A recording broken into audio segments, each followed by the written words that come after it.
Right. Great. I'd like to go ahead and make a motion for the absences.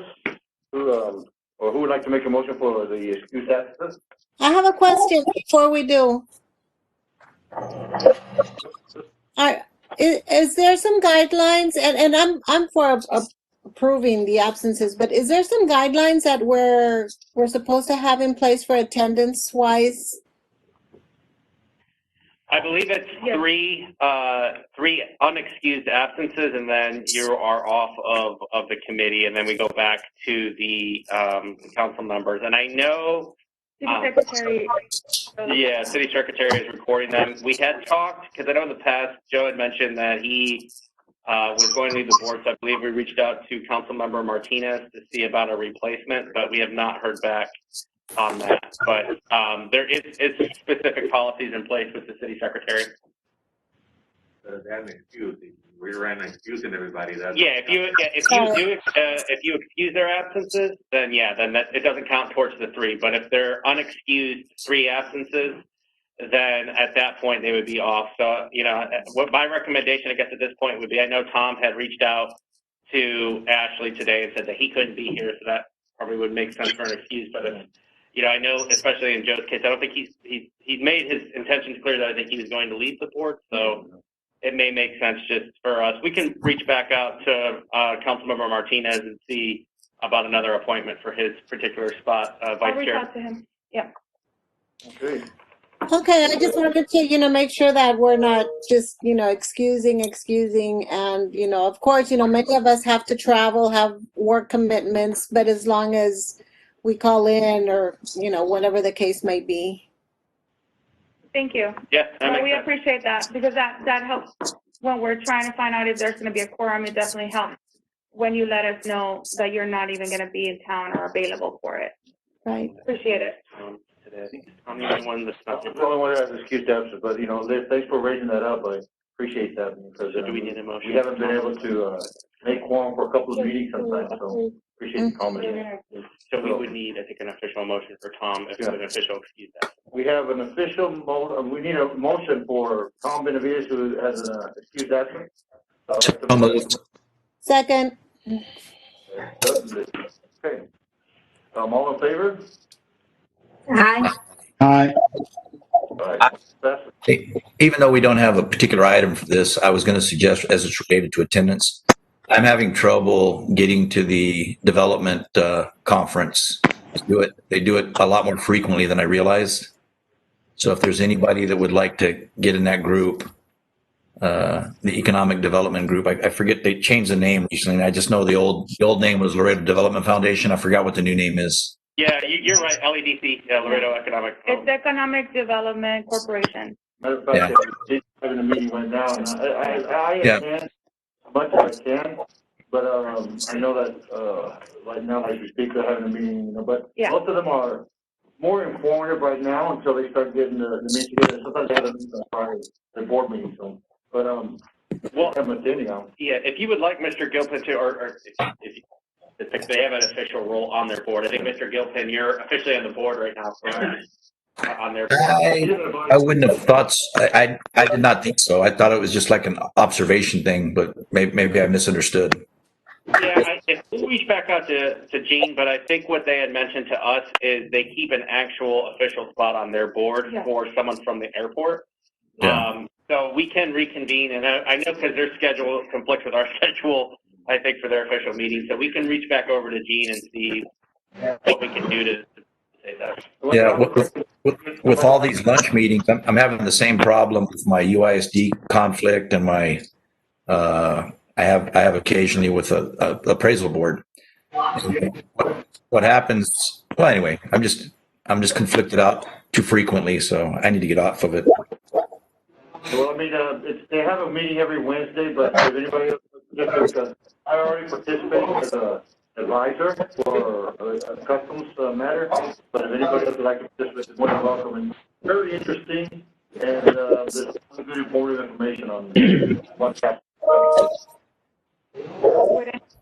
To be nominated, had been made aware. I guess my audio is working, folks. Letting you know. Well, the other thing I think we need to talk about, Gene, because if they're already on this board, then they can't, they would either have to be away from our board or at their board or away from their next meeting. So maybe before we do a nomination, we can figure out. We'll bring it back next month. Bring it back next month. It's only just one meeting, though, the Wednesday that we have our meeting. So right, yeah. There's 1 week they can move to Tuesday or Thursday. Yeah, we'll talk to them and see how that works. Okay, moving over to the next item, the minutes. Approval of the minutes for July 2020. I have a correction. On all of the items, if you can just change excuse to approve, if you'll notice on the approvals, they all say motion to excuse instead of motion to approve. Oh, okay. I see that. And that's pretty much on all of them, on all the items, but that's my only edit correction. And if there's anybody else that has any changes, but I make a motion with those changes, please. Thank you. We'll make those changes. Okay. For housekeeping, if, for those of you that are not speaking, if you could mute yourself, please, just so we can get less interference. And if whenever you're ready to speak, you can certainly unmute yourself. Thank you. And Ashley, if you could go through maybe and mute everyone, I think we're still getting some feedback noise, and then they can go through and unmute themselves when they're speaking, and then we're still hearing a lot of background noise in there from somewhere. Okay. Everybody should be on mute right now. Okay. Yep. I think the noise is gone. Thank you. So I guess we need the motion. Yeah, I was just waiting for it. Give me a second. In a second. Right now, other than the observation that Liz pointed out about the excuse, does anybody like to make a motion for the approval of the minutes? I think Liz made the motion. Yeah. Okay, Liz, a second. George? Okay. Thank you. Okay, motion to approve vote to approve, all in favor? Keep the hand. Aye. Aye, okay. Thank you. Thank you. Anybody against? Thank you.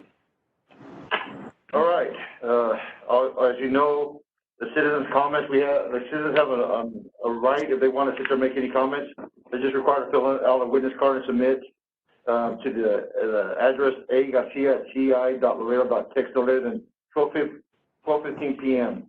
Comments are limited to 3 minutes per speaker. So if there's anybody that has any comments, please, you're more than welcome.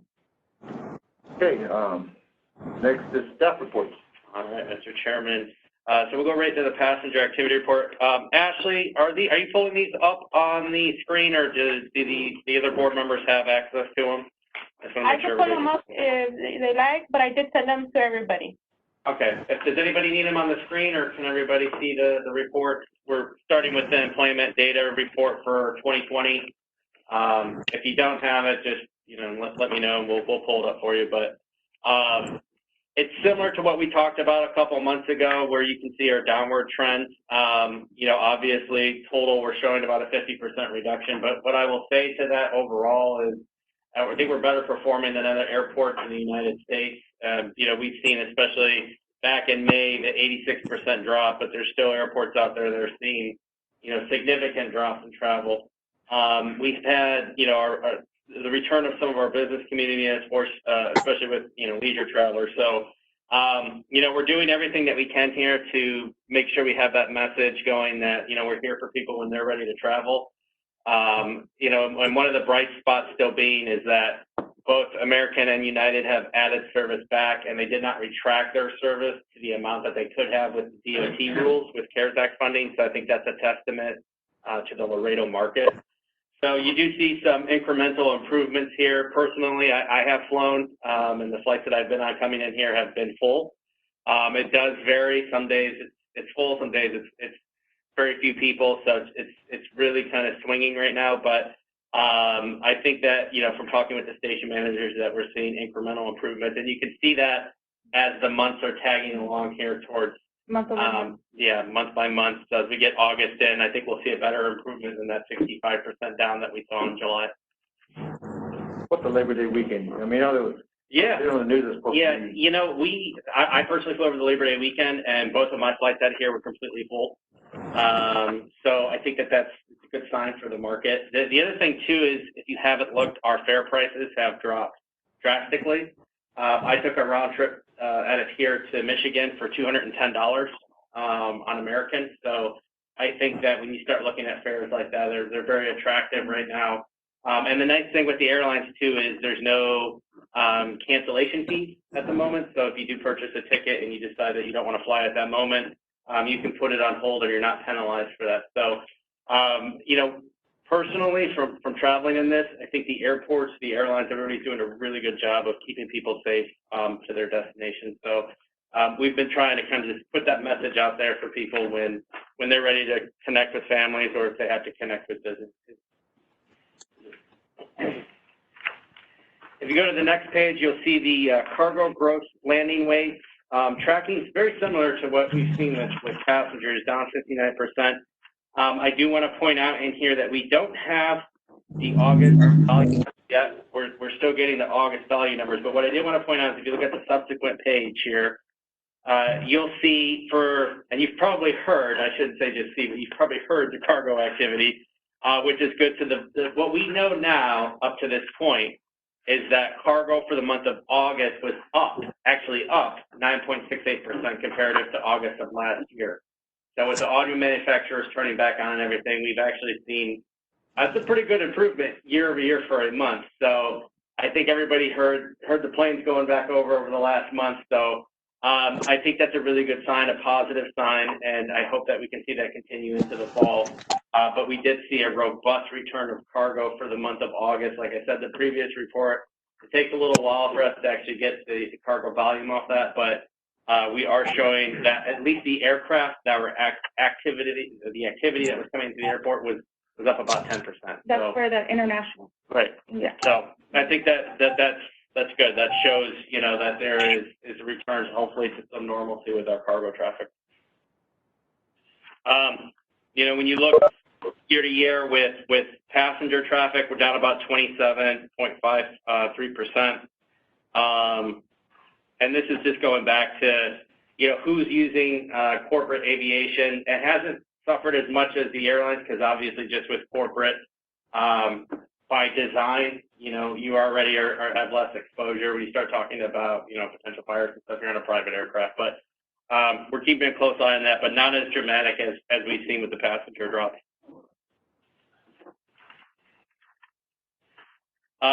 And the same with the FIS operations, down about 51.95% for the year.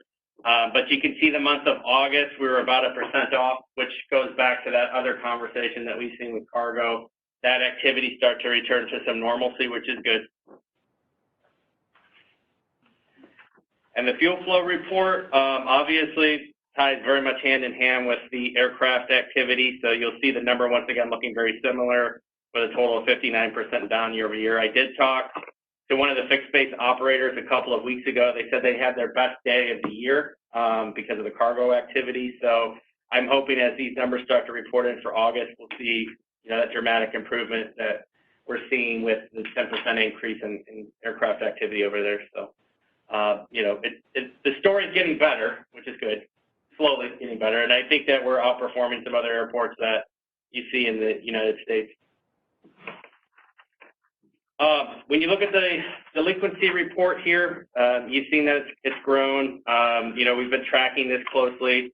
With the Hertz Corporation in particular, they are not in the airport anymore. Obviously, they filed for bankruptcy. They gave us notice that they were leaving. We're working with the legal channels on that because it is a bankruptcy filing, but Hertz is no longer at the airport. As far as I know, momentarily, I don't believe they're in Laredo, but they may have moved operations somewhere. But that's something we just have to work through with legal because there is a bankruptcy on file with them.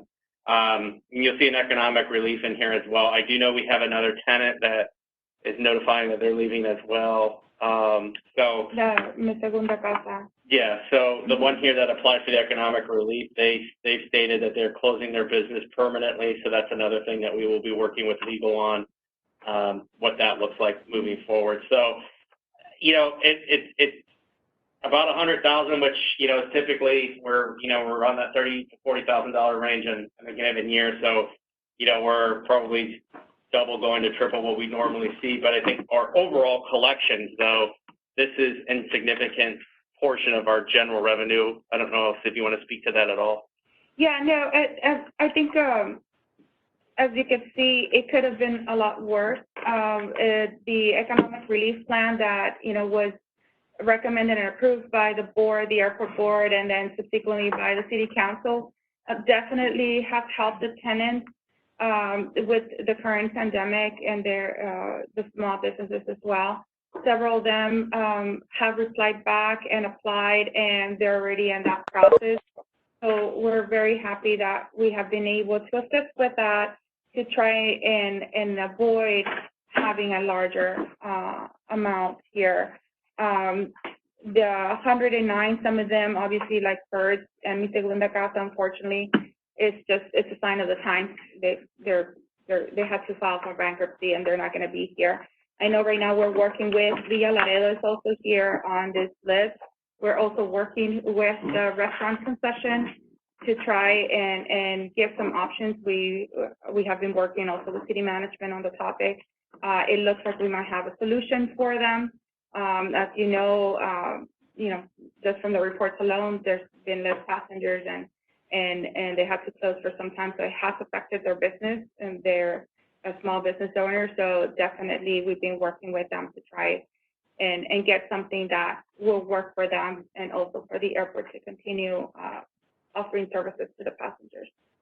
So I think maybe by the next meeting we should be able to come back with you all with a recommendation for that concession.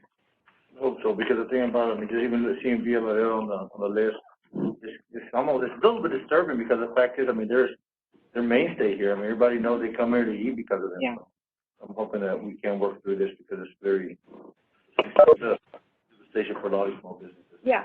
Yeah, I think when we look at it, you know, obviously, and we have the terminal improvement program coming up, there's going to be some growing pains within the terminal. I think that services are going to change and you know, for a little while, but ultimately we knew going into, you know, a redevelopment of the terminal that we're going to have to change some footprints around. So there may be some times we're doing some shifting, but I think we can find an avenue here that is fair and balanced for all parties. So like Elsie said, I think we can come back to some resolution hopefully in the next month here. We've been in communication with them. So, but I guess what I would just say is as we move forward with the development of the terminal improvement program, there are going to be changes to the facility itself. So there may be some times where we have to, you know, move concessions, change concessions, just to get the footprint of the building where we need it moving forward. So, but we're working with them. And just for the record, I of you want to recognize. Oh yeah, Omar, sorry about that. Omar Gonzalez, he's here, he's present here right now, so I make sure. I saw his name on the board. I was connected. Yes, thank you. Sorry for being late. I wasn't there. No, that's okay. And that would be the end of the report. There's no further questions on any of it. Well, looking at the stats, I see that we're in single digits. Yes. Are we still working on trying to do any additional? I know, taking consideration of the situation, and I know that automotive is a big deal moving forward, but it seems to be flying through. It doesn't seem to be stopping and doing the clearance here. Right. Yeah, and so the SAT program, as you know, Mr. Chairman, you know, is the opposite direction. It's a pre-clearance program into Mexico. But we do have, and we have some distinguished guests here that we'll be getting to in a moment with Aeromar, but the intention right now is we're putting together a delegation that is going on the first flight with Aeromar to Mexico City to meet with the new Administrator General for SAT to particularly talk about that program and what we can do potentially to expand and enhance and because right now it's all about the Mexican law, right? We have the SAT, we have the building, we have the infrastructure here, but it's what the Mexican government will allow the program to do right now, and it is on 4 sectors, right, of the economy. the industry. So that conversation has been ongoing, but as staff has changed, and including the head of SAT now, we are looking to re-engage. That meeting should be taking place October 6th, but that delegation right now should consist of Congressman Cuellar, the mayor, some city council members, airport staff. So I think we can have that conversation. We can at least start it again, because I do agree. I think it's critical for us to move forward. I think we have some really exciting stuff coming down the road. We had the land development RFP out. We had a robust response to that, really good. We have a selection committee starting tomorrow, non-biased selection committee, Laredo EDC, Economic Development Director, those types of groups. But some of the exciting stuff I think that we're seeing in those, and we haven't made a selection yet, so I don't want to get too much into the weeds right now before we come to you with a recommendation, but I think that complements what we're trying to do with the Mexican SAT program. And if we can expand that to do things like e-commerce, pharmaceuticals, that makes all that other thing sounds attractive. So when we have that private investment at the table, I think that's where we can say to the Mexican government officials, we already have the program, we have the staff, we have the runway links, we have the airfield infrastructure, and now we have private investment as well that wants to build, potentially distribution centers, et cetera. So I think that's the exciting component that we could see with them at the table, and including our partners with UPS. They've been very forthcoming in that they want to be a partner in this as well. So I think there's good things coming on the horizon, and it just takes, persistence.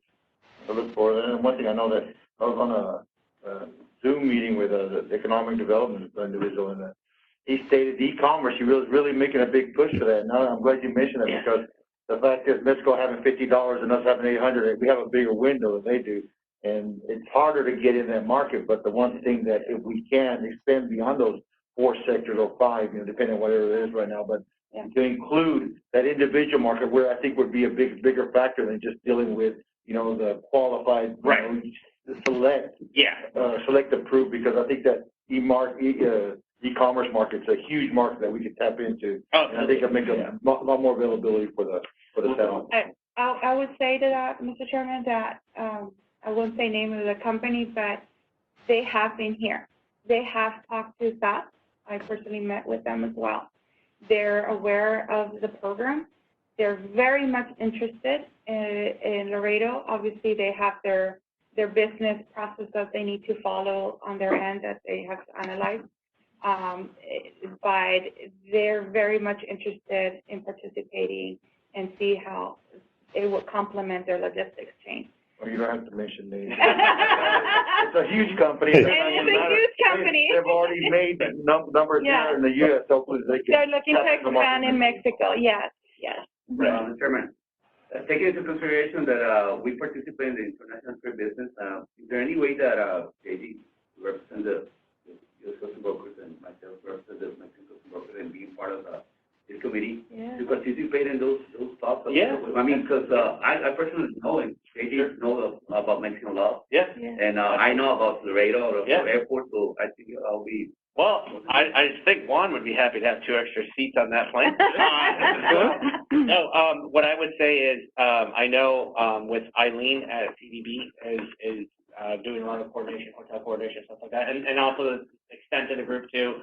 I know that the plane's rapidly filling up, but if you're interested, get in contact with Elsie, and she can put you in contact with Eileen. And we can work the logistics, because she's doing everything with tickets and. Don't worry, we have blocks for everyone. He's got seats for everybody. Not even get a second one. But the intention, the plan is right now is October 5th. We would fly down. We would have something with Aeromar that day of October 5th, or that night of October 5th. October 6th, we would spend the day with potentially doing something with these meetings, so they're still being coordinated. And then on October 6th, we would fly back in the afternoon on Aeromar. On the 7th. On the 7th. Yeah. I apologize. We'll turn back on Wednesday. We leave Monday, come back on Wednesday. Yeah. Wednesday morning. If you want to charter on Tuesday afternoon, be my guest. We can do it. So Wednesday afternoon, we would be back here. If I can know by the end of the week, because there is a lot of logistics that we need to plan in Mexico for that meeting. It's earliest, it's better. You know, I have meetings in DC during that week, but if not, I would like to make sure I send some representation, like Please. Mexican representation and U.S. Customs representation, because I know we could have good qualified individuals that could attend and give their perspective as well, especially dealing with U.S. Customs. Yeah. And we are working with the Mexican officials because they have the same restrictions because of COVID. So those are still ongoing. We don't know how many people can be in one room at a time, but where we're leaning towards now is trying to find more of an open venue at the hotel that we'll be staying at, like a ballroom type, to maybe spread people out. That way we can get more people into the room. So, but those logistics aren't going in the background. But yeah, to Elsie's point, if you're interested, please let us know now, and we'll work on that logistics, what we need to do. Appreciate it. Thank you. Fantastic. And I think the next one is the cargo. Yeah, I think we went through all the reports, Elsie. No. Oh, sorry. Update on the cargo. Alejandro, do you want to do the cargo? Mr. Chairman, the reconstruction of the cargo from phase 13 is right now we are at 70%, and are well ahead of schedule. The contractual time is March 21, 2021. We're going to finish, like I've been saying, we're going to finish before that date, weather permitting. So that's the status report, and everything is going according to the plans and according to the specifications. Thank you, appreciate that. And then next up, Mr. Chairman, we have a presentation by RS&H and our land use plan. I know we have Amanda. I always butcher your last name, O'Cronley. Amanda with RS&H, and Johnny Urine is on as well. Amanda, I'll take it over to you if you want to. I know, Ashley, if you have the presentation, or if Amanda's controlling that, if we could pull it up. It's about our land use plan. Everybody knows in here it's something that's approved by the board that we've been working on over the last year. We had the public outreach, and now we're at, the tail end of the plan becoming, public, something we wanted to present to the board, and then moving forward to the city council. So, can everyone see the presentation on your screen? Mm-hmm. Yeah. Great, thank you. Yeah. Amanda, I hand it off to you or John. Okay, I'll go ahead and kick it off here, and then John and I will sort of tag team it. So, good afternoon, everybody. Thank you for giving us a few minutes of your time to go through this project. I don't think we've presented on this one before. I just want to start off by saying, kudos to the airport staff for being really proactive with this, taking this on. It's always, a fun and interesting and sometimes risky, project when you want to take things out to the public when it's sensitive information to them about their homes and noise and all those other sort of related things. So, the airport's done a fantastic job with their noise mitigation program, FAA, and that has allowed them the opportunity to, as you all know, to acquire parcels of land that most of us tend to think of as off airport property. So, Ashley, if you don't mind, next slide, please.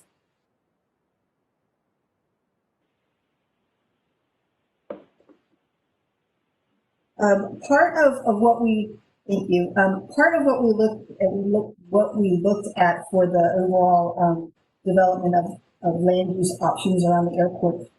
We needed to take into consideration, we looked at, what's the economic drivers for the airport, with the exciting news of Cbp, Air and Marine coming in, and then all of it's very integrated, is my point with this. It's very integrated between the land use development plan and the RFP project that Jeff just alluded to, because there are 7 individual properties within the airport fence lines, within the airport boundaries of what most people know the airport property that we're also looking at with the RFP. So we're being sensitive to the fact that all of these are related in some form or fashion. Overall, just making sure that we're looking for the highest and best use for all of the airport's properties. So whether they're those that are included in the RFP, again, excited about the Cbp Air and Marine Ops Center, as well as the parcels that are far beyond the boundaries of the airport fence line.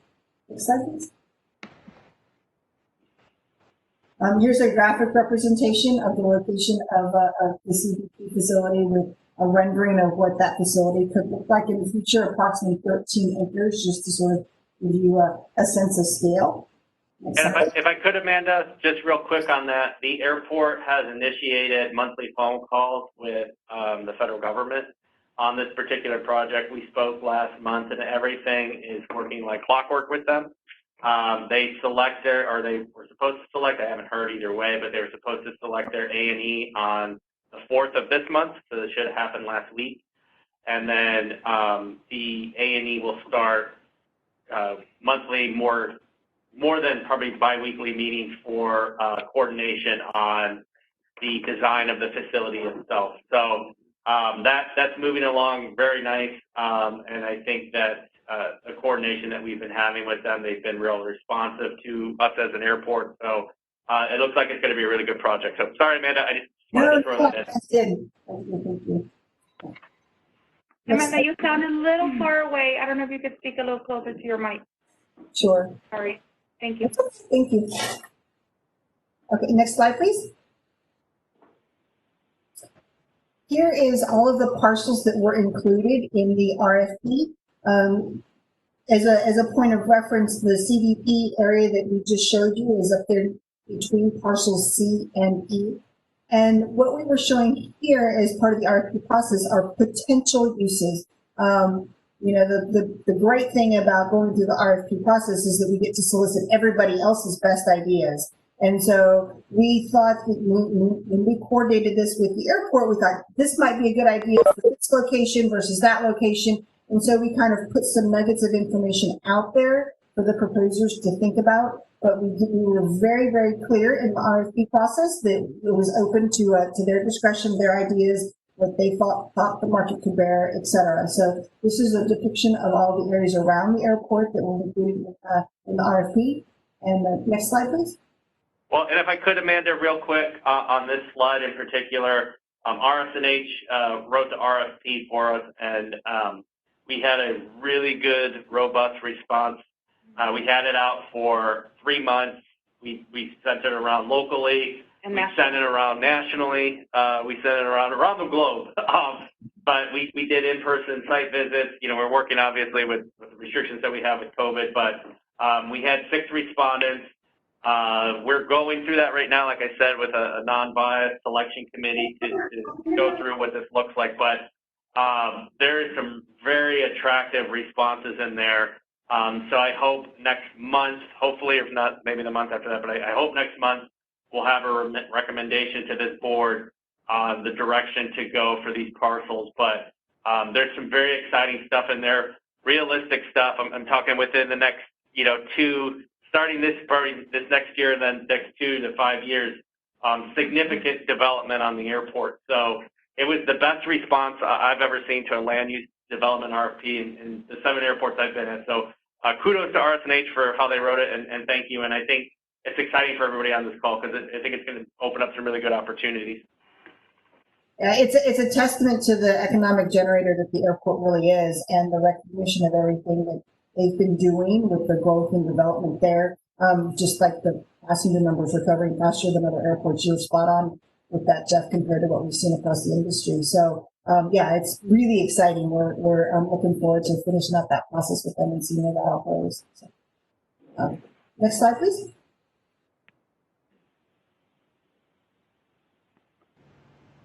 Perfect. So this is where we integrate in with the land use development plan. So there's all the parcels that we just referenced in the RFP. At this point, John's going to spend a couple of minutes. I know we want to be respectful of your time on the purpose of the land use development plan, and then we'll go with that particular component.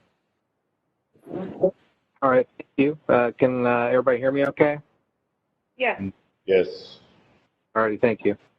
So yeah, as Amanda said, that this ties in nicely with what we just talked about on the RFP parcels.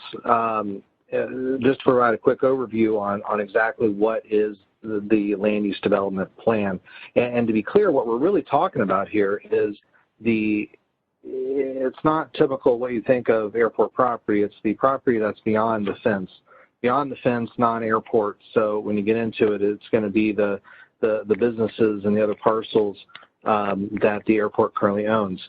So what it really does for you is it creates it's the city's strategy for that development.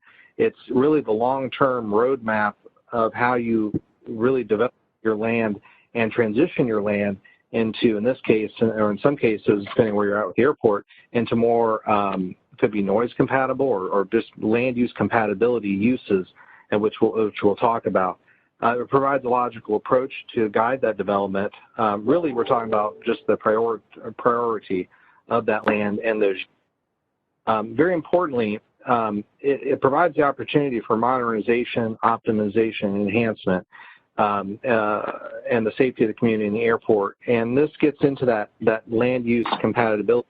As you can imagine, as you with aircraft flying overhead, you want it to be noise compatible the closer you are to the airport. But as you go further away from the airport and more adjacent to those already existing residential areas, you need to be land use compatible as well to those uses and be very balanced in that approach. So the modernization comes from land use compatibility and also in the framework of what that plan is.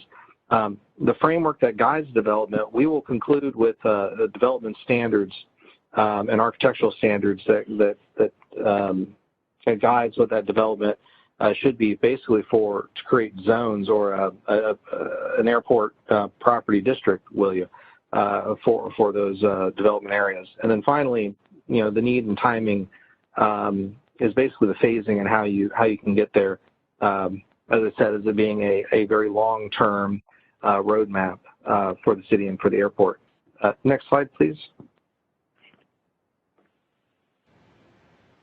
A quick overview on the process, and these are similar boards that, if you attended the workshops that we did, provided these boards. At this point, we've kind of gone through that process. That we'll show the study area here on the next slide. As mentioned, it's all the airport property, or most airport property that's outside that fence, going through those brainstorming sessions with the airport, talking to the community in the public workshops, and going through that alternatives process.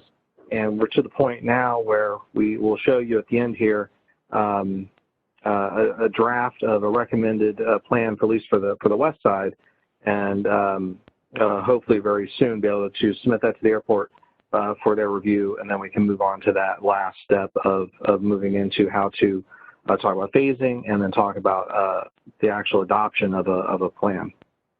Next slide, please. So here's all the parcels that we looked at. Just to orient you, because it's a little bit different than the previous slides, north is to the left. So up toward the top here is Bob Bullock Loop, where the terminal area is, and then off to the right side where it shows in between east parcels and south parcels, that's where Saunders would come down. Then south side being most of that residential area on the other side of Saunders there, all the way to Clark. And then on the west side, from the airport property, from their ramp area and those aeronautical uses there, all the way down to basically Bartlett, where it then turns and transitions into a residential area. Just to address the south side real quick, we typically call those as the noise parcels or the noise-related lands. A lot of that land currently under study right now with noise exposure map and soon to start noise compatibility program. So that area to be further defined at a later date. But as you can imagine, what the process would be to try to think about how you try to transition, especially in those areas, to a more compatible situation from noise. But you need to go through those studies first. On the west side, and as Amanda alluded with and Jeff said, with the robust attention to those RFP parcels, some of those parcels are in that area and already getting a lot of attention for development. So your prime area right now is on that west side to create, kind of like I said, a zone or a district of what that feel would be for your west side land use development.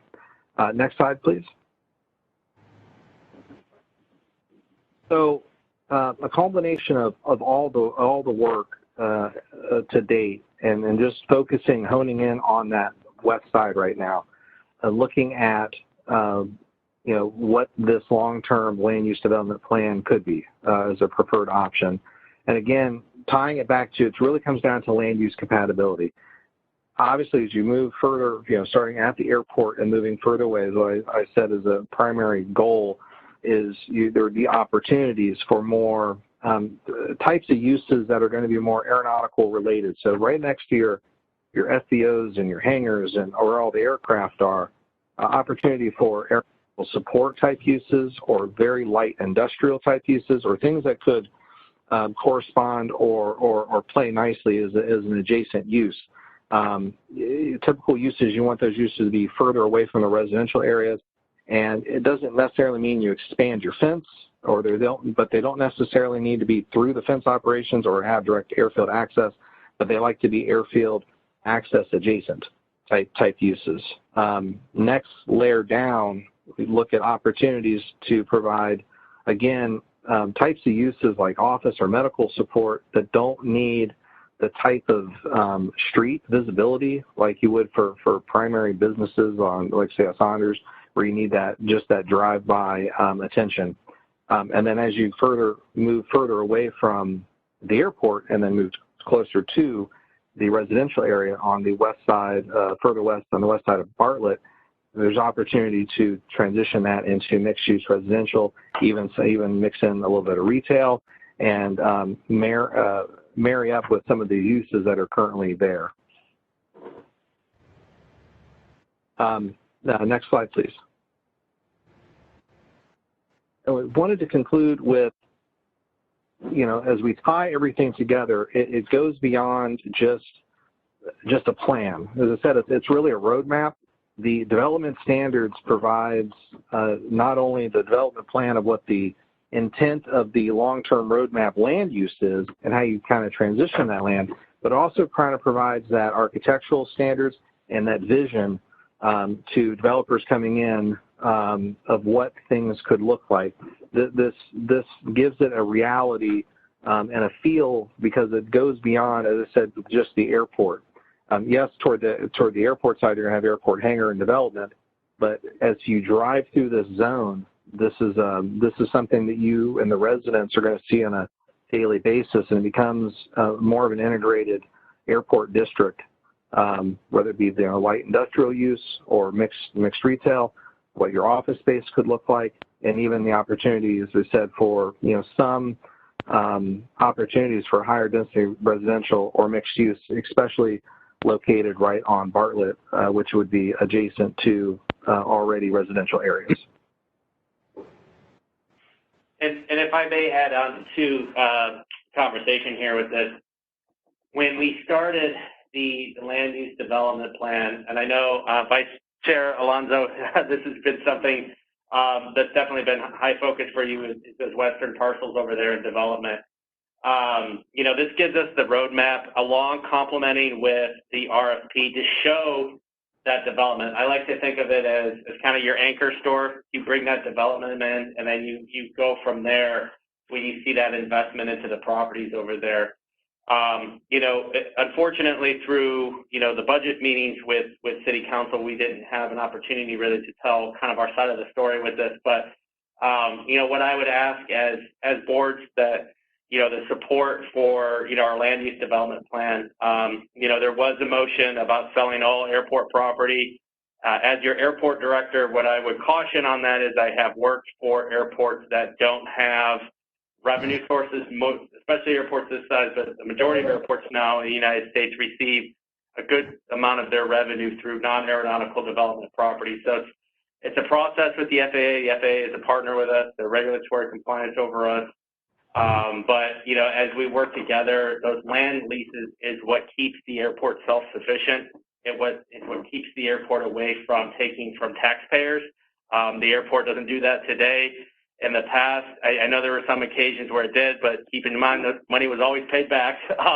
But today, the airport's self-sufficient. And so when you look at some of the other motions that we have in here and how successful Alejandro and Elsie have been with discretionary funding with the FAA, it's important to remember that 90-10 split. If we're getting $10 million here at the airport, we have to come up with $1 million.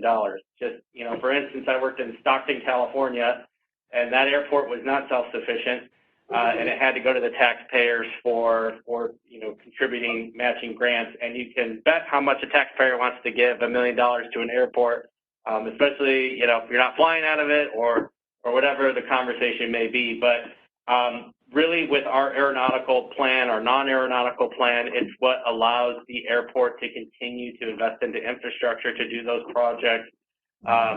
Here with SAT, with CBP, so I would ask, as you take this and digest it, that you think about the plan that we're looking towards moving forward, that there's been some very exciting, tangible, real stuff in this RFP that hopefully we'll be showing a presentation to you next month on. And then also we've been having conversations with a non-aeronautical tenant. Those are still kind of discreet because it's still unfolding, but that could be also very attractive. So we're moving in the right direction. This is the roadmap, but I just wanted to give some context because, like I said, we weren't really able to get that down at City Council for the budget meetings, but to just kind of tell our side of the story and why I think as your airport director, it's important for us to maintain these assets because land leases is where we make our money. Land leases is what allows the airport to continue to operate without being a burden to that taxpayer. So I'll get off my soapbox for a minute there and let Elsie take over. I would add to Mr. Miller's piece that it also helps us by having non-aeronautical properties, not just obviously given a revenue source, but also in turn helps us to provide to companies like the airlines that you see here today, very common ground fees, or even minimal fees, so we can be more competitive. So when we go out there to these events and conferences and try to bring in new air service to Laredo, we're very competitive. We're one of the lowest, as a matter of fact. I think that has contributed to the success that we have right now, even during a pandemic when most airports are losing air service and maybe either altogether or a combination of minimal. We've been able to successfully keep all of our airlines, but also even offer more than the customary, the minimum DOT requirements. So, so I think that, bear in mind all those things. There's a bigger picture that needs to be seen. Right, yeah, the structure very much complements itself. So each one component, maybe the non-aeronautical properties aren't by name aeronautical based, but they support the aeronautical activity to Elsie's point to allow us to give better user fees and still offer that product and that service. So, even our air cargo. Right. Yeah. So I think, we're putting things in motion to improve here at the airport, but as much as you can to help champion that message, I would appreciate it because it does keep the city's asset, the community's asset healthy and survivable, where I've seen too often where if you start to dismantle part of that structure, the whole thing starts to not work. Any questions on any of that? While you ponder questions, I'd just like to reiterate and emphasize those statements there. That diversifying your tenant base, especially during uncertain times, is a fabulous way to be able to make sure, kind of like your portfolio, your financial portfolio, just making sure that you've got all your bases covered. But it also gives you an opportunity to show a potential developer that you may not want to have as a tenant that there's a higher and better use already dedicated that makes more sense for the overall economic growth of the airport as an economic generator. So it's nice to have the documentation to sort of support how the synergies between all of those other land uses really work well together for future development, even on an incremental basis. So. Yeah. Well, thank you, John, and thank you, Amanda. No questions on that, Mr. Chairman. I think it'd be a perfect segue to what Elsie alluded to. Most airports in this country, we're probably the only airport that is announcing an inaugural international flight. So I'd like to welcome Juan and Elizabeth, with Aeromar to give a brief presentation on what they're doing here. We're excited. October 5th. So Juan, I'll hand it off to you. Ashley, can you put the other presentation on the screen, please? Thank you so much, Jeffrey, and all of the team. So a new flight is coming to Laredo, and we would like to tell you a little bit more about who is Armar, what we've been doing, and especially what are the actions that we are taking against. So going to the first, who we are. We were developing. Can you go? Next slide, please. And everybody can see on the screen. They can see the presentation. Okay, perfect. Thank you. Right. So we were founded more than 30 years ago. So we've been flying a lot. And one of the most important things is that we have been flying all the time uninterrupted. So we are the longest airline in Mexico. So we are proud of that. We are the leading Mexican airline in regional flights. So we've been there for a while, and we are going to be there for you. And right now we are connecting Laredo, so we are very happy and very excited about this flight. One of the things is that we have almost 1 million passengers per year. This was what we were going to hit this year, except for the COVID situation right now, but hopefully next year we'll be getting the 1 million passengers. And we have 22 national routes. Right now, we are flying only 16 of them because of the COVID situation. As you know, all the traffic are being low, so we are picking the routes we are going to fly. So Laredo is going to be our 17th route. If we can go to the next, please. This is a video of who we are. One more, please.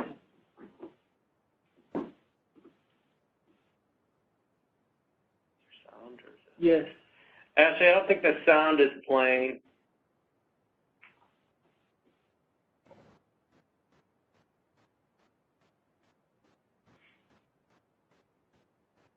Can everybody on the call hear sound? I guess when you share the video, before you put sharing, you need to click on the option that says share computer sound or something like that. So you need to stop sharing and stop sharing and reshare, Ashley, please. Sorry for that technical. No problem. It's just music. So. Yeah. Well, everybody likes music. I know. It does add to it, though. Yeah, I see Elizabeth has very nice foliage behind her on there.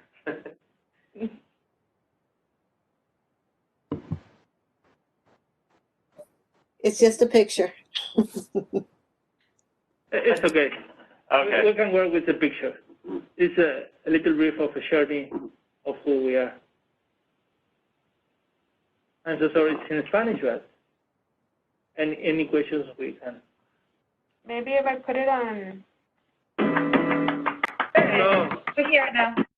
There you go. Okay.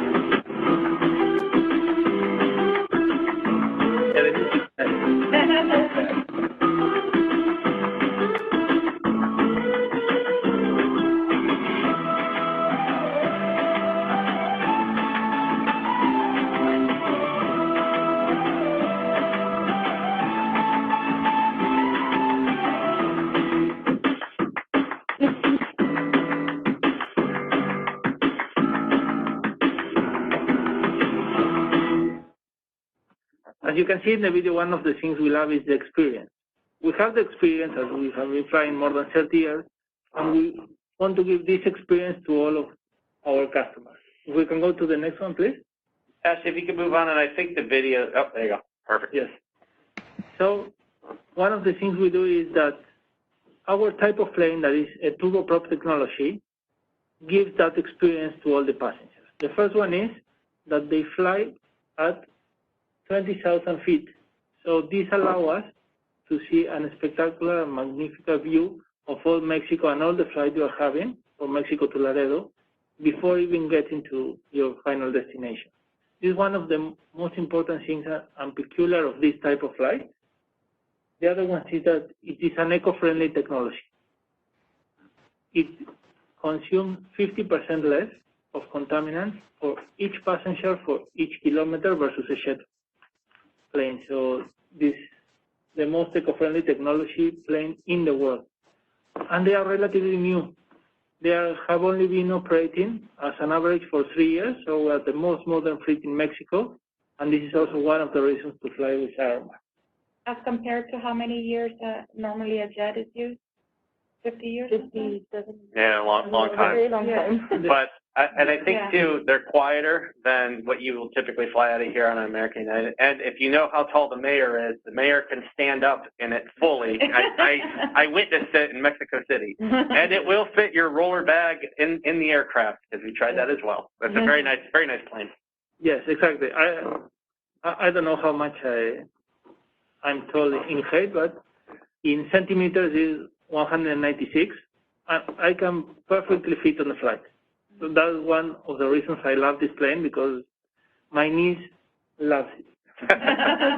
So we have 10 ATR 600 series aircraft, 7 of the 72 model and 3 of the 42 model. These are 48 and 72 passengers. And as I told you, with the average age of just 3 years, this is the most modern fleet in Mexico.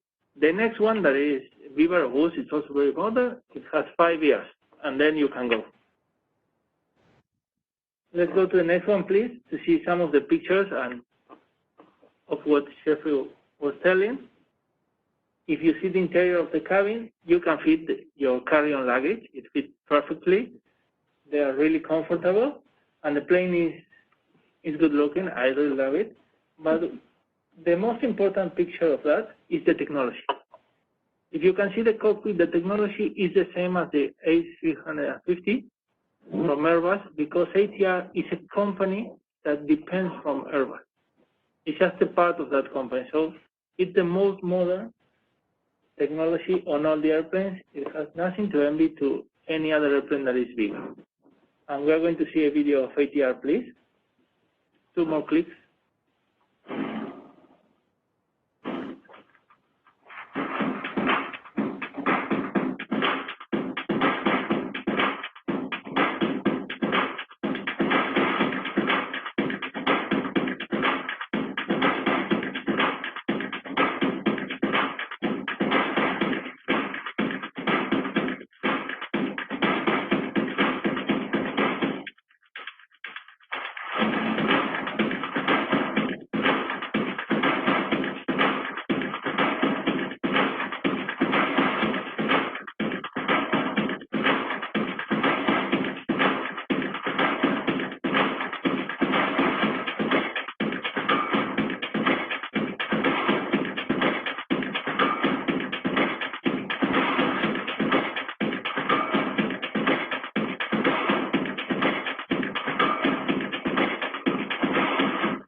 And how do we manage to achieve what we call la experiencia de volar?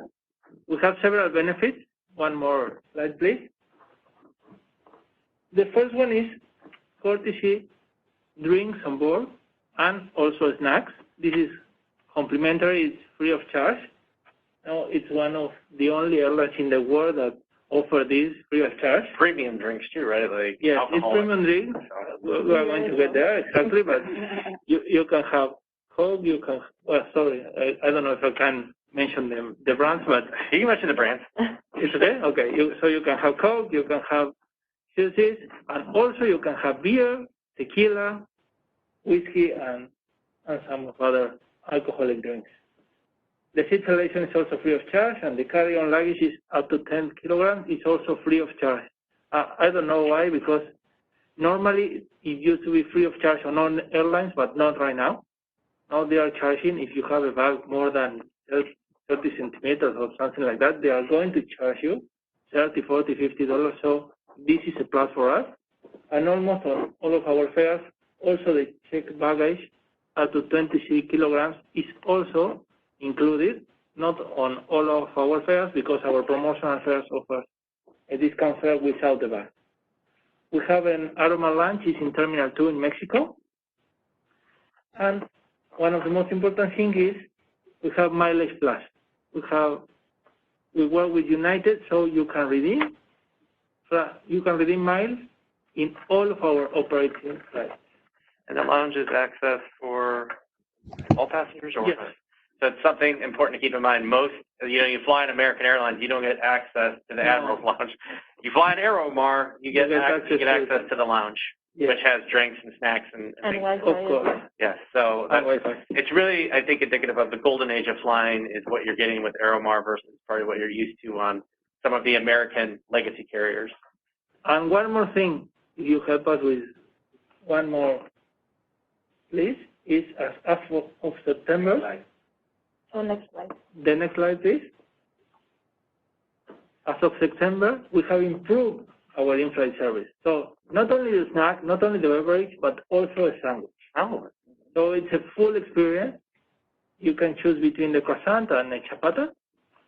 So you can have two types of sandwich. So it's really an amazing experience.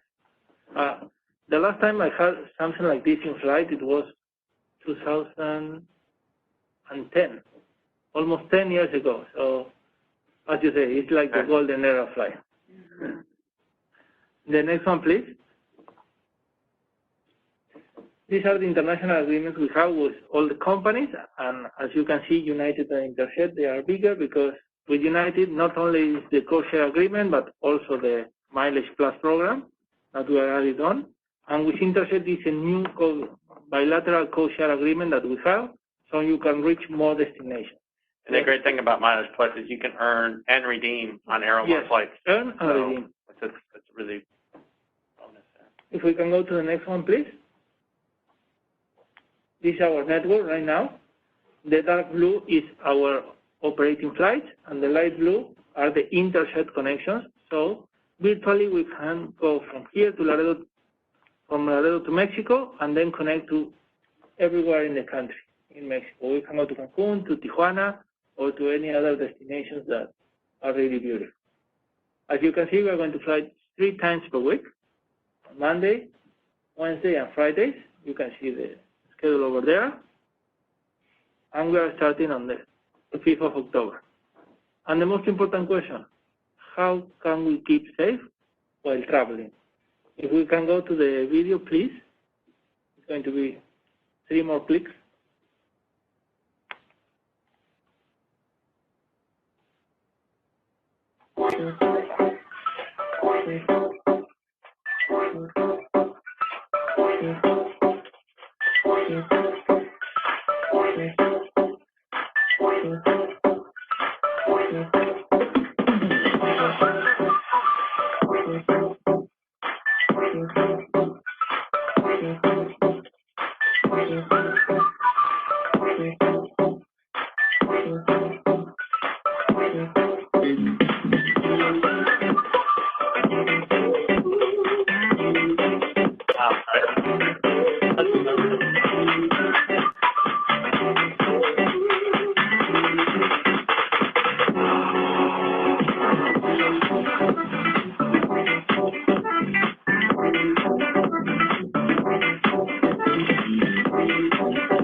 As you can see, we have all the measures.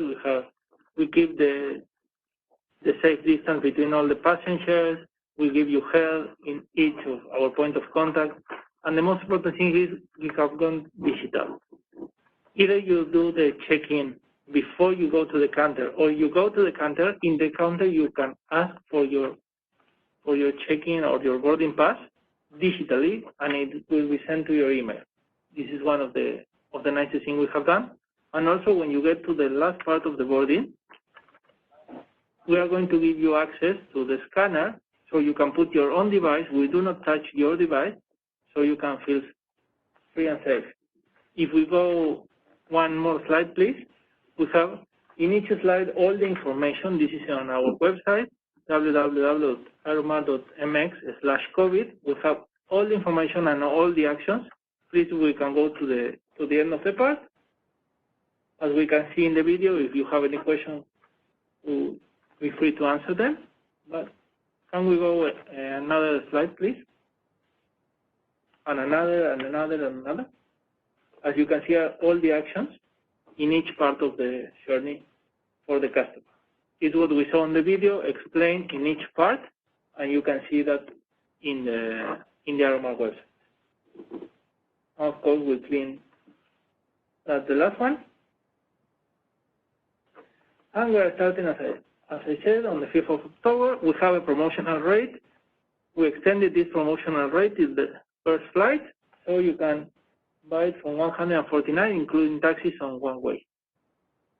This is available in our website and at your preferred agency, so you can buy it right now. And as Jeffrey said, the planes are filling right now. They're coming full, so we're very happy to do this flight. And we're going to have a huge inaugural flight activity the day of. Even if you're not traveling with us, please, if you want to come and attend, music, food, balloons, giveaways. So we're going to do it all up on the first day. While keeping social distancing. But if you can attend, please do. If you don't plan on attending the trip, at least come and this will be on the 5th as well. The 5th as well, yeah. Here in the terminal. In the morning. We'll do a little press conference and everything here, and we'll work and get something on your calendars just to attend at the airport if you would so choose. We would be honored to have anybody on the board, please. Yes, and then tickets, as Juan mentioned, tickets are on sale already, and they're doing really good. And if, for those of you that are not familiar with their website, aeromar.com.mx? Yes. Or www.aeromar.mx. Or also through the airport's website, we also have their information already posted and available. So it's already been updated in flylaredo.texas.com, Texas.com, and I'm adding the J. flylaredo.texas.com. We also have already all of Aeromar's information posted there and available for the public to see and book directly through their website as well. It'll direct them. So it's all very good. Is there any questions for Aeromar, Juan?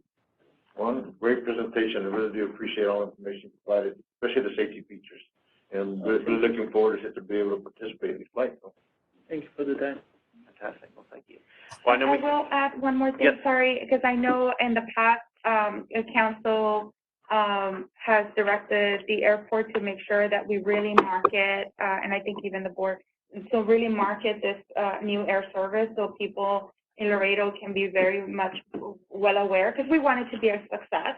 Obviously, COVID happened, and it put a kink on how we market that and how we go about it. But if you drive today through Laredo, you should already start seeing in the billboards around town. It's already posted in all the billboards and all of our social media. We are advertising it as well, educating the public that the service and tickets now are on sale. Of course, you start seeing it on magazines and on the newspaper. You're going to start seeing that. Because I'm already getting the calls from my local priest that he wants to go to Mexico City, to the cathedral. But you should be able to start seeing in case you're getting calls. That's happening. We're also promoting it in Mexico as well for those that might need to travel to do business in Laredo or that need to come to Laredo. We're also heavily in market. We have a partnership with Laredo Convention and Visitors Bureau. We have weekly calls with them and Aeromar twice a week, pretty much every week, to make sure that we're following through from here until the launch, and then subsequently thereafter, we're going to continue to promote it. So. And we've, like I said, with the messaging that we've had all along and up to this point, there has been no restrictions on air travel, the same that there has been at the bridges. So the restrictions that you see on border crossings that happen at the bridge, none of that applies to air travel. That has not changed at all. So it's important to keep in mind that, when you travel, there's the added safety features, but there's no restrictions from the U.S. government or the Mexican government on air travel at all. So it's as as much as I can say, it's as normal as it can be for air travel. There's no extra restrictions on anything with air travel. So keep that in mind too as we look. You know, we've given that message. We're here when you're ready, but I think it's important for people because they do see a way. I thought there's restricted travel right now with Mexico. None of that applies to air travel. It hasn't up at all. It's never been put in place, and there's no intentions right now to have it in place. About coming back, they don't require you to go in quarantine or anything like that, or not? No. When you go to DC, they have it. Right. Yeah. No, there's been no restrictions between the two countries. I see some comments in the chat box. Ashley, can you read them out to everybody? From Elizabeth, congratulations to Aromas, the City of Laredo, and especially the airport staff for working hard on this much-needed service. The videos made me want to travel again. Mark Wilson said, great news. And Amanda, so exciting, congratulations. I think Mark and Elizabeth are in the same location. I don't know. Sure. That's great. That's fantastic. Well, I know. And I think that concludes the staff we just go into action items, Mr. Chairman. There's no other question. Yes, this staff report. I'm trying to find a difference between the The person in the middle. two. Mark joins us with RSNH. He's actually the project lead architect for the terminal improvement program that we're putting together. So you're going to start seeing him more often. Welcome, Mark. I'd say based in Chicago, but it looks like based in Elizabeth's house. Yeah. Yeah. So this, Mr. Chairman, consider a recommendation to the mayor and city council to authorize the city manager to amend the City of Laredo fiscal year 2020 airport construction fund budget to accept and appropriate the Texas Department of Transportation Aviation Division under the Routine Airport Maintenance Program, RAMP, in the amount of $50,000 for the purpose of airside and landside maintenance at the Laredo International Airport. The city's local budget match is in the amount of $50,000. It's available in the airport construction fund budget. The total project cost is $100,000. This is the typical grant that we receive from TxDOT every year. As we know, TxDOT is not heavily involved with Texas airports, but every year we receive $50,000 for them for airfield maintenance improvement projects, and we have to match that with $50,000. So just normal year, normal business procedure, nothing special about it. This is just a request for adjustment to the budget, nothing more. Yes, yeah. So we got it awarded this year. Yeah. Really good. Anybody like to make a motion on this? Motion to approve. We had one more here, so who was that one right there? Was that you, Liz? I think it was Elizabeth, yeah. Liz, so you got, Liz, your second? Second. Okay, any comments on this? Anybody like to have any discussion? Okay, all in favor? All right. Aye. Anybody against? Motion passes. Okay, Mr. Chairman, number 2, consider a recommendation to the mayor and city council to authorize the city manager for ratification of a scheduled airline operation agreement with the terminal building lease with Transports Aeromar SADCB for exclusive use space and joint use space located at 5210 Bob Bullock Loop at the Laredo International Airport to conduct commercial air transportation services. The term of the agreement is for 3 years, commencing on August 1st, 2020 and ending July 31st, 2023. Notwithstanding anything to the contrary, as an incentive for new air service, the city agrees to waive 100% of the airline's landing fees and FISB obligation for the first 12 consecutive months of airline flights to Laredo International Airport. Further, in the months 13 through 24 of airline flights to Laredo International Airport, airline's landing fee and FISB obligation shall be reduced by 75%. Marketing campaign in the amount of $150,000 will be provided by the airport for establishing and advertising direct flight services. The Laredo Convention and Visitors Bureau and other city entities will also advertise the flight service as part of their normal marketing responsibilities for the city. This is a part of our approved airline incentive agreement. We don't see it often because often we don't have new air service coming in, but this is the agreement with Aeromar. This is standard. This is an agreement that we have approved, and also with not only the city, the board, but with the FAA. So it's a standard procedure, so we don't see it too often, but it's in an approved document already. And the funding's going to come from where? From the... So it's waivers.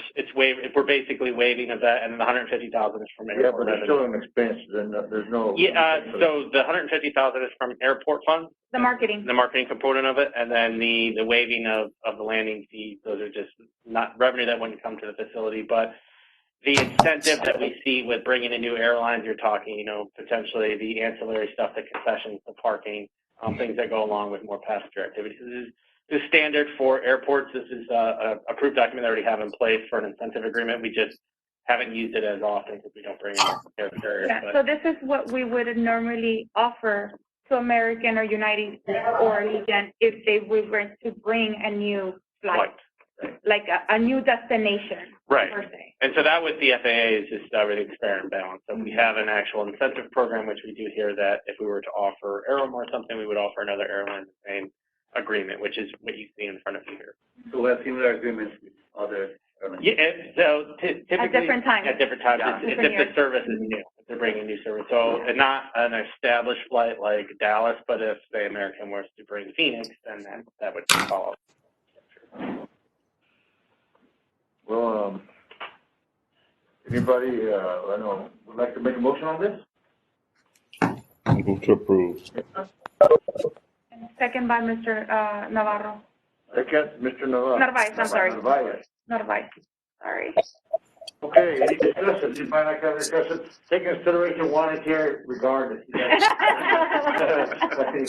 Please feel free. I mean, it's a benefit. I mean, I tell you what, you're walking off with a huge gift from the city after this one here, and I really hope that this is a huge success because it's well needed. And it's something that we're really looking forward to, and hopefully we can pass it off to, especially being an international trade industry, we can move forward and have our clients fly direct and move forward with that. So I'm really looking forward for future success, especially in the next 24 months, because we can sit to see how our dividends will come back afterwards. So, Yeah, absolutely. Okay, everybody like to take a vote? Vote for? All in favor? Aye. Aye. Anybody against? Motion passed. Mr. Chairman, number 3 is to consider a recommendation to Mayor and City Council to authorize the City Manager for ratification of submittal for grant application to the Federal Aviation Administration in the estimated amount of $10,485,466 for the Laredo International Airport, and authorizing the City Manager to execute all necessary documents resulting from the award, if offered, amend and appropriate Airport Construction Fund budget. The purpose of this grant is to provide funding for the rehabilitation of Cargo Apron Phase 14. No local match is required, 100% funded by FAA. Total project cost is approximately $10,485,466. A huge kudos to both Alejandro and Elsie for this. I think when you look at this year especially, the 90-10 has been waived for 2020 as part of the CARES Act. So if this grant's successful, it's going to be a huge amount of money, discretionary funding. I think the important thing to keep in mind, an airport this size is really only guaranteed about $1.6 million a year. So everything that you see here is discretionary. It's at the discretion of the FAA, and I think it really speaks to their relationship with the federal government and what they're able to do. And this will be another direct investment into the cargo ramp, which once again goes to that larger collective picture of enhancing what we need to do here with SAT, e-commerce, and everything that goes along with it. Because you need the space, right, for the aircraft, and you need to have it ample, and you need to have it reconstructed and nice. So thank you to both of you for what you've done there. And I would say that it's not only 100% matched by FAA, but pretty much, and correct me if I'm wrong, Alejandro, is at this point when this project is completed, will be 100% reconstructed, all of the cargo aprons. The whole west side. The whole west side will be completely reconstructed. So no Motion to more. approve. Oh, yeah, the next one over. Next one over. Yeah, the combination of these two items will be 100% complete reconstruction of the west side cargo. So no more Air Force Base quality pavement of 6 inches. So. Yeah, hey, good to know. Beautiful concrete. Okay, for the motion, I heard Elizabeth. Yes. Second? Great job on this. 10 million. Thank you. And the second would be? Adrian? Adrian, all right. Okay, any discussion? Me personally, I'd like to congratulate LC and Alejandro because I've seen LC at work when we go out there and we lobby. They're in DC and in Austin, and she's always got all her information ready and presenting, and she's got visuals. So congratulations, big kudos to you, man. Thank you. All in favor? Aye. Anybody against? All right. Motion passes. So, Mr. Chairman, number 4, as Elsie alluded to, goes hand in hand with this. Consider recommendation to the mayor and city council to authorize the city manager for ratification of submittal for grant application to the Federal Aviation Administration in the estimated amount of $5,393,884 for the Laredo International Airport, and authorizing the city manager to execute all necessary documents resulting from the award. If offered, amend and appropriate Airport Construction Fund budget. The purpose of this grant is to provide funding for the rehabilitation of Cargo Apron Phase 15. The city's local match is in the amount of $599,321. It's available in the Airport Construction Fund. Total project cost is approximately $5,993,205, so $5,996,205. Another big kudos. If you look, I think on this year we're on track. Is it 33 million total? 33 million in FAA funding in 1 year. It's 35 million in 1 year. Once again, guaranteed 1.6 million. It's a huge win. Obviously, this grant, it's a little bit structured different. It's in the 90-10, which is normal for an airport our size. But you look at what the FAA is giving here, almost over 16 million, and we're contributing 600,000 out of the airport budget. So it's going to be, once again, a huge benefit for the cargo complex over there. To what Elsie had said earlier, finish that project completely, 100% rehabilitated ramp. And at the end of this full construction, we'll be able to fit 37 Boeing 767 aircraft in conjunction with one another, which if you're not in aviation, not like me, it's a large plane. So it's a ton of space, adequate space to really help us move to that next level for development, what we talked about with the land. Thank you. You like to have a motion on this? Omar, motion, a second.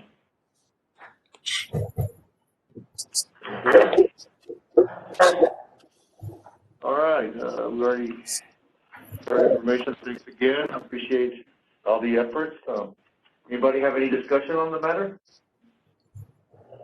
All right, all in favor? Aye. Aye. Aye. Anybody against? Motion passed. Mr. Chairman, number 5 is consideration for approval of award for professional services contract to Wunderlich Malek Systems, Inc. for the amount not to exceed $130,902.63 for configuration and installation of replacement server, wireless access point radio equipment, and programming for hardware software for the Laredo International Airport. The new system will replace the existing 6-year-old system that is costly to maintain, out of warranty, and parts for repair or service is not recommended. New equipment will enhance safety and security at the passenger terminal, access control, vehicle gates, and pedestrian gates. Funding is available in the Airport Operations Fund. This is our access control security system. I think it's important to remember maintaining those relationships with the TSA. They do have binding capabilities over us as an airport regulatory, so as much as we can keep our systems operating, maintained.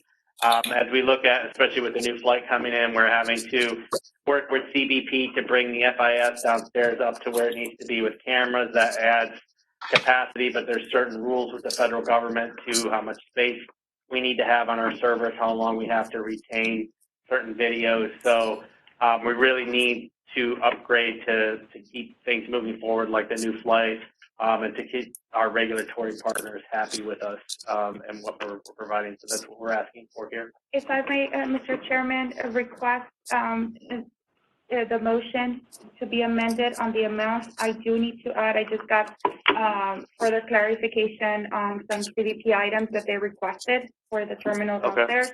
So we need to add around $34,713.17. That needs to be added to this motion. Can you give us a total? Mm-hmm. So now that would be 164,700 165,000. Yes, 165,000 because you have. But so that's to the comments that Jeff was mentioning right now. I would need to make that before I take it to City Council for the next City Council meeting. The total amount 165, 615, 63. Yes, 615.8. Yes. 165,000. 615.8. Right. Well, okay, with the amendment to the item, is there a motion? I make a motion to approve it. Yes, makes a motion. Second. Well, wouldn't it be a problem to approve and vote on something that is not a black and white? Well, we're going to make the amendment, but first of all, we're going to have the said motion, and we'll have discussion, and then we can discuss it. So. Right. Second. Second would be good. Okay, now the discussion, you want to sit there and your concern is because it's not written, we're going to make a pen amendment in the meantime, but the only amendment that we're working on is the change of the amount is to be in 165, 615.8. Yes. We will make that a change as part of the motion today. So what we'll do is the motion is to approve with the amendment in the amount to 165, 16.8, so we can make sure we have that on record. I know that we're going way over time, so I'd like to sit there. Any more discussion on this? Or I just have a question. What happens to the old equipment? The old equipment is just, it's obsolete. So, you know, we haven't had a flight in there for 7 years. And so the server and everything that we've had, the regulations, and not to try to divulge too much of what CBP does, but they have added more high definition cameras in more locations. Their requirements have changed. And so now that there's more data being driven by these cameras, if you went in there, the cameras were about this big. They're about the size of a loaf of bread. I think the video quality that they were bringing in was adequate at the time for the server space that we had. But now that we're adding digital cameras, we're adding, you know, PTZ cameras, and we're adding more of those functions, it drives not only a replacement and updated with their procedures for that, then also now the server equipment that we have won't maintain the amount of days that we have to keep, and we do have to keep a lot of days, and that has changed as well with CBP's requirements. So unfortunately, we don't have much of an option besides moving forward with putting these systems in place. Otherwise, CBP won't occupy the space, which means we can't have an international flight. So they do change their rules. There was the equipment in place, but just over the years it became archaic and no longer viable for their new standards.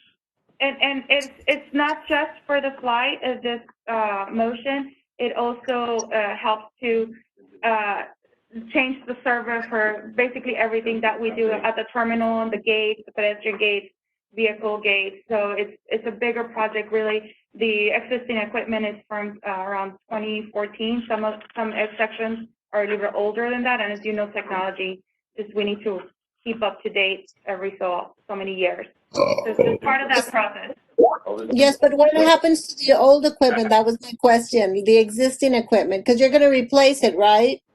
Do you refurbish it? Do you sell it? Do you donate it? Some of it is not refurbish it. No, and it's city assets, so we cannot donate it or give it away. It's recycled. It gets just recycled. Yeah, it goes part of the process. Some of it we keep, there might be a potential for some of the old server maybe to utilize for something else, but since the whole purpose of changing is that it's already obsolete, so for the most part, it's being just recycled.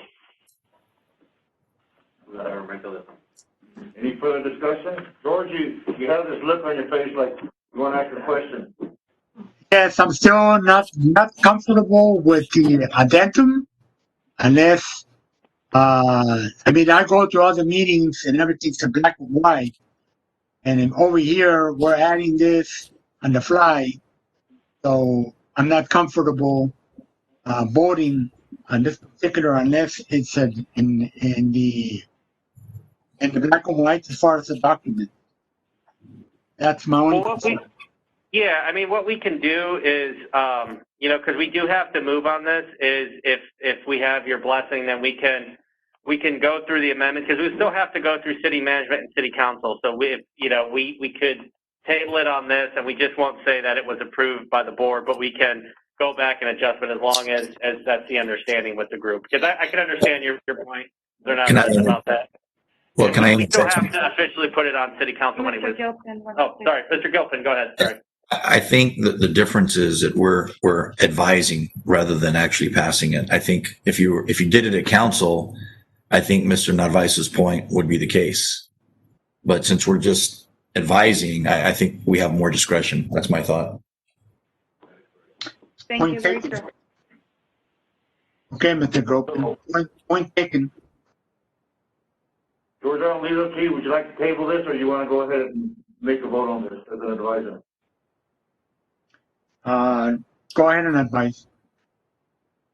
Okay. You want to call for the motion? The motion's already been called, so all in favor?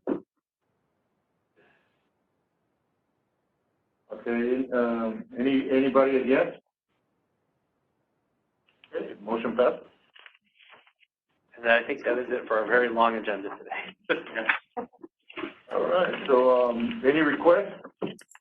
Anybody have any requests for the next meeting? Any reports they would like to have? All right. So, no, I'd like to sit there during this meeting at 1:40 p.m. PST. Thank you all for your participation in the long meeting. So, there you go. Thank you.